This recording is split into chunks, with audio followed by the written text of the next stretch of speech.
எல்லாருக்கும் வணக்கம். மண் வாசனை மாறாத மாவட்டம்னா தமிழ்நாட்டில் தேனி மாவட்டத்தை தான் சொல்லுவாங்க. நான் இன்றைக்கி அந்த தேனி மாவட்டத்துக்கு போயிருந்தேன். தேனி மாவட்டத்தோட தனி சிறப்பு என்னென்னா, இங்கே இருக்கக்கூடிய திராட்சை தோட்டங்கள் தான். கண்ணு கட்டுற தூரம் வரைக்கும் எங்கே பார்த்தாலும் திராட்சை தோட்டங்களாக தான் இருக்கும். இந்த மாவட்டம் திராட்சை தோட்டங்களோட சொர்க்கம்னு சொல்லலாம்.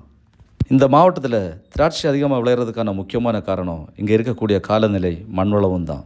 இப்படி நீளமாக வளர்ந்துருக்கக்கூடிய திராட்சை தண்டுகள், மேலே பச்சை இலைகள், இடையில் தொங்கக்கூடிய திராட்சை குலைகள் பார்க்குறதுக்கே மனசு குளிருதுங்க. இந்த திராட்சையை வளர்க்குறது சாதாரணப்பட்ட விஷயம் இல்லை.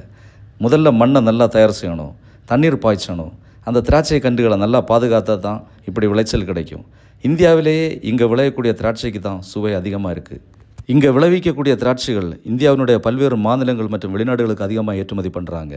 இங்கே கருப்பு திராட்சை, பன்னீர் திராட்சை, பச்சை நிற திராட்சை, விதையில்லா திராட்சைன்னு பல விதமான திராட்சைகளை இங்கே பயிரிடுறாங்க. அது மட்டும் இல்லைங்க, இங்கே உலர் திராட்சைகள் அதிகமாக தயார் பண்ணுறாங்க. திராட்சையினால் செய்யப்பட்ட ஒயின்களை இங்கே தயார் பண்ணுறாங்க. திராட்சை செடிகளை விற்கிறாங்க. இங்கே தயாரிக்கப்படும் திராட்சை ஜூஸ் ரொம்ப சுவையாக இருக்கும். திராட்சையை சாப்பிட்டா உடலுக்கு பலவிதமான நன்மைகள் இருக்குது.